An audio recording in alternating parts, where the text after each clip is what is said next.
Alright folks, today we've got a ton of Black Ops 7 news to get through because Treyarch just dropped the full details for the multiplayer that we can expect to see very soon in the beta next week and beyond for launch as well. So here's what you need to know about Black Ops 7's multiplayer.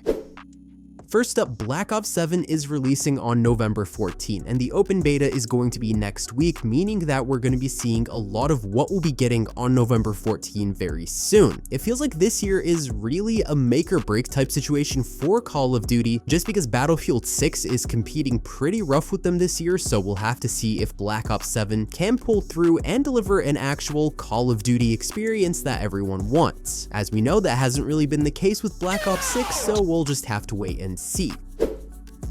First up, there's going to be a new mode called Overload, which will be available in the beta to try. This mode lets you fight for possession of this thing called the Overload device in a 6v6 respawn mode that challenges teams to overload the enemy's control zones. Only one device will spawn on the map at a time, and the team in charge of the device is going to have to protect the carrier as they run toward one of the two designated zones near the enemy team's starting spawn point. You will be able to disrupt one of the zones in time to score a point, and then a new device is going to spawn somewhere in the field. Now there's also going to be a lot of other modes that will be in the beta and launch. Those are Team Deathmatch, Domination, Kill Confirmed, and Hardpoint. However, there are going to be other modes that will be in the full launch, and this includes Search and Destroy, Gunfight, Kill Order, and Control. In Black Ops 7, there's also going to be face-off modes, which will be small team combat in more compact maps. Score streaks are unavailable in this game mode. Basically, you get the following within face-off. These are Domination, Team Deathmatch, Kill Order, and Kill Confirmed. So not too different from what we've been seeing in Black Ops 6. Also confirmed for Black Ops 7 is something called Skirmish, and these are going to be 20v20 game modes with objective focused maps. They have teams dropping into expansive environments. You've got things like wingsuits, grappling hooks, vehicles, so in a way it's sort of like a smaller scale ground war mode, basically a more compact version of it. Also in Black Ops 7 is the training course, and this is going to be available to try in the beta. The training course is designed to get you used to the movement and combat system of the game, so it's just kind of like a practice mode that you can jump into before any real multiplayer matches. And yeah, there's going to be private matches, but that's relatively self-explanatory.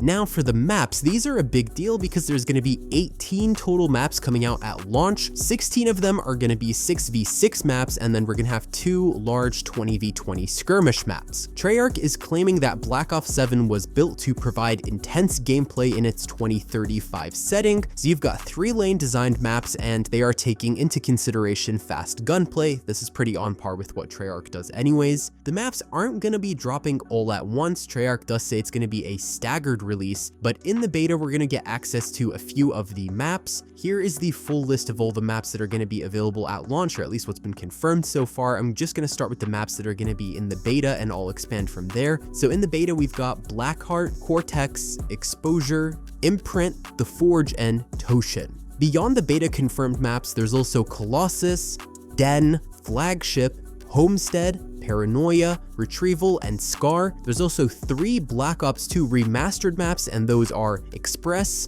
Hijacked, and Raid. Then there's going to be the 2 skirmish maps. Those are called Mission Edge and Mission Tide. Unfortunately, the Black Ops 2 maps don't look like they're going to be available to try in the beta, but it is pretty cool that we're going to be able to play on maps like Raid and Hijacked again. Those were definitely good maps, but I'm kind of curious to know how the Black Ops 7 gameplay flow is going to affect the experience of those maps, because we know that the movement in Black Ops 7 is definitely different than the movement we had in Black Ops 2.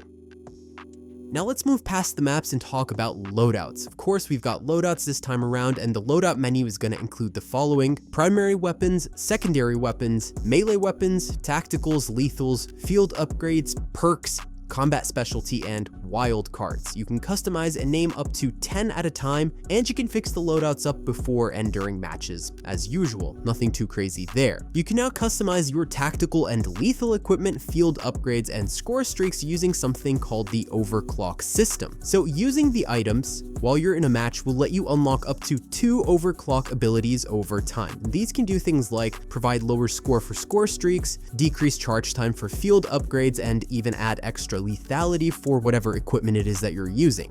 Wildcards are also in Black Ops 7, and during the beta we're going to be getting access to Gunfighter, which gets you 3 extra attachment points for your primary weapon, Overkill, which will let you equip any non-melee weapon in your primary and secondary slots, and Perk Greed, so this lets you equip an extra perk, nothing too new there as well. At launch we're going to get access to additional wildcards including Prepper, High Roller, Fly Swatter, Tac Expert, Danger Close, and Specialist. Alright, so for perks, these basically give you special abilities. You can pick 3 perks across 3 categories from 3 combat specialties: Enforcer, Recon, and Strategist. Something new for Black Ops 7 though is that you can activate hybrid combat specialties when you're pairing perks of different categories, so long as your loadout has 2 perks of the same color. I'm gonna break the hybrid ones down a bit just because they are new. We've got Scout, which is a red and blue hybrid. When you get an elimination using your gun, you stay hidden off the enemy minimap for 5 seconds. Within those seconds, if you get another elimination, the timer is gonna reset. Tactician is a red and green hybrid, and this is when you earn assists. You earn a bonus score from bullet eliminations for 10 seconds. Operative is a blue and green hybrid, and this makes you earn field upgrades and charges from stealthy eliminations. Alright, now let's move on from there to talk about weapons. At launch, we're going to be getting 30 weapons, including 16 new ones that we haven't seen in the franchise before. So in terms of assault rifles, we've got 3 confirmed ones: the M15 Mod O, the MXR-17, and the Peacekeeper MK1. There's going to be 3 more at launch. The SMGs include the Graz 45K, Dravik 45, and Razor 9mm. 3 more are going to be at launch. For the shotguns, we have the M10 Breacher and Echo 12. There's 1 more for launch. LMGs include the MK78 and then an additional one for launch that we don't know yet. The marksman rifles include the M8A1, and there's going to be 2 more at launch. For sniper rifles, we've got the VS Recon and the XR3 Ion, and 1 more for launch. Pistols include the Jaeger 45 and Coda 9. There's going to be an additional one that'll be confirmed later. Launchers include the Arc M1, Flatline MK2, and then 1 more for launch. So these are what we know of right now. You can also apparently now share your loadouts using something called a build code. So this basically is like you get a code and then you can share it with people, and then whoever uses your code can load the loadout into their game. Score streaks are not that different from what we've seen before. In the beta, you'll be able to use Scout Pulse, RCXD, UAV, Skewer, which is a projectile, the Counter UAV, the Gravemaker, which is a sniper rifle, the Dog, which is a deployable ground unit that has a turret and rocket pad, and you can apparently pet this one. But there's also the Watchdog Helo, Hunter Killer drones, the Rhino, VTOL warship, and then beyond this are a bunch of other score streaks that aren't in the beta, but a lot of these are relatively similar to older Call of Duty titles. Now for movement. This is a pretty big one because we know that there's going to be some differences in the movement system this time around compared to Black Ops 6. Of course, Omni movement is still there, but Treyarch says that Omni movement has gotten some improvements, such as additional choices in traversal. But the big thing in movement is wall jumping. This is definitely something that I think is going to be kind of weird to have back. It's been a while since we really had something like this. In general, it's been a while since we had a futuristic setting for a Call of Duty game. I have no clue how this is going to fare. I don't really feel like this was the most popular thing that we've ever had in Call of Duty, but apparently you can chain wall jumps up to 3 times. I know that one of the biggest gripes like everyone had with Infinite Warfare, Advanced Warfare, Black Ops 3 was the fact that there was wall jumping and like this sort of jetpacky style Titanfall movement. So in terms of operators, there's quite a few coming to Black Ops 7. We have 2 factions, JSOC and the Guild. Some of them look fine, some of them don't, but anyways, JSOC is led by David Mason and the Guild is led by Emma Kagan. There will be 20 operators across both sides, with some available in the beta. You'll also be able to play as any of the Zombies crew members, including the old and new Zombies crew. But aside from the Zombies crew, we've got the following operators: 50-50, Anderson, Faulkner, Grimm, Harper, Gerardo, Kagan, Karma, Mason, Razor, Reaper, Samuels, Ted, Vermaak, Waylon, and Zaveri. Some of the skins were from the Vault Edition that I listed above, but none of the Vault Edition operators will be available to play in the beta. So if you have a Vault Edition, you're not going to get access to those operators in the beta because Treyarch was going to be changing and updating them, so they decided not to include them in the beta. Not a fan of some of these skins, but what do you guys think? Let me know in the comments.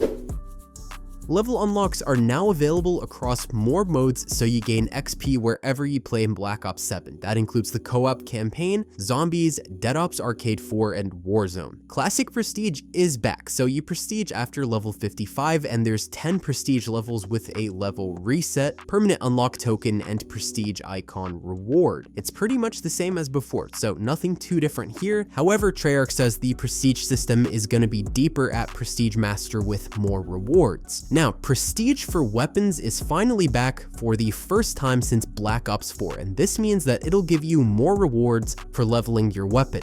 Prestige will exist across co-op, campaign, multiplayer, zombies, and Warzone. So here's how the weapon prestiging is going to work. When you enter weapon prestige 1, it activates the following. Your weapon level returns to level 1, all weapon builds are locked, and all earned attachments are relocked, and you gotta earn them again. This doesn't include though optic attachments or weapon camos. Those are permanently unlocked once you get them. You get a unique prestige attachment that's going to be different for every weapon, the choice to unlock one of your weapon's attachments permanently, a unique weapon camo that can be equipped to that weapon or any other weapon, a prestige build is automatically created for the weapon you just prestiged, your weapon receives a prestige icon next to it which changes as you progress from 1 to 2 to master maximum level and is shown in the kill cam. So for the campaign, you're also going to be able to unlock weapon camos. All launch weapons have 16 camos to unlock, 9 military, 3 special, and 4 mastery, different for each mode. And there's been some adjustments to how you unlock them. For instance, now you only need 80 headshots per weapon, and the pacing is going to be more consistent. Shotguns require point blank kills, not headshots, and sniper rifles require one-shot kills, not headshots. There are now 3 special camos per weapon instead of 2. There's universal camos that can be equipped to any weapon at any time, and there's also more Warzone camo challenges in Season 1 that they said are going to be more reasonable to complete. There's going to be more ways to earn weapon camos like weapon prestiges, weekly challenges, and of course, events that get dropped throughout the seasons. So this is pretty much all the most important stuff I found in the multiplayer reveal. September 30 is Call of Duty Next, which is where we're going to get even more details from the devs. The beta early access for pre-orders and Game Pass users starts on October 2nd. For everyone else, the open beta is October 5, and then the beta ends on October 8 fully. So quite a lot going on for Black Ops 7, but we'll just have to see what exactly this will play out like. I'm a little bit concerned with some of the elements like the campaign and the fact that wall jumping is in the movement system. I'm also curious to see how Black Ops is going to work with skins this year. As we know, Black Ops 6 did a really bad job at grounding things in the current day of the game, and they're not carrying over any of those skins to Black Ops 7. So I'm hoping they don't just go full off rails with the skins again, because that was completely ridiculous overall in Black Ops 6, and then what was the point of getting rid of carryover if you were just going to go crazy again? I know some people think it's optional and it doesn't matter, but genuinely it does get to a point, you know? Anyways, like, share, subscribe, and comment below what you think about Black Ops 7 so far. I know my expectations are kind of low, but who knows if they're gonna surprise us or not. Kind of doubting, but we'll see. But yeah, do let me know what you think about these multiplayer details, and that's all for today, folks.